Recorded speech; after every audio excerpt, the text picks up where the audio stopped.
নমস্কার বন্ধুরা, আমার রান্নাঘরে আপনাদের সবাইকে স্বাগত। আজ আমার রান্নাঘরে বানানো হচ্ছে একদম নিরামিষ ফুলকপির মাঞ্চুরিয়ান। এখানে হাফ কাপের মতন আমি দিয়ে দিলাম ময়দা আর দিয়ে দেবো কর্নফ্লাওয়ার। এটা দিলাম 4 ভাগের 1 ভাগ। এটা হাফ কাপের মতন ময়দা দিলাম আর খুব সামান্য দিলাম আমি কর্নফ্লাওয়ার।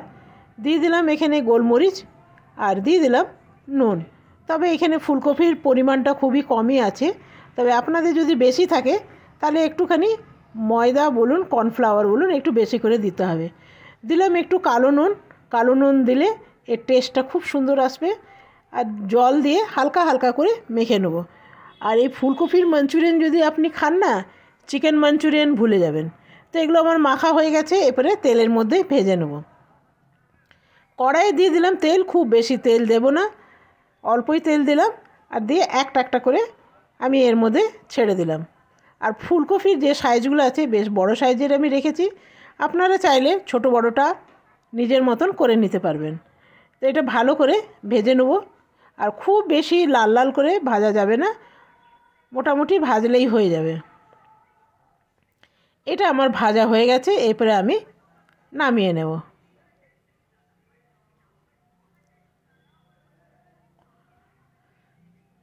আর বাকি যেগুলো আছে সেগুলো আমি এর মধ্যে ছেড়ে দেবো।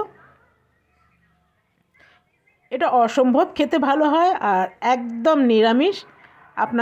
আপনারা এটা যে কোনো উপাসের দিনও এটা খেতে পারবেন। এটা ভাত বা রুটির সাথে দুটোর সাথে দারুণ যাবে। আর এটা চাউমিনের সাথেও আপনারা খেতে পারবেন, বা নিরামিষ পোলাও বানালেন সেটার সাথেও খেতে পারবেন। এখানে দিয়ে দিলাম একটু টমেটো সস, দিয়ে দিলাম চিলি সস আর দিয়ে দেবো একটু ডার্ক সয়া সস। সবগুলোই 1 চামচ করে আছে।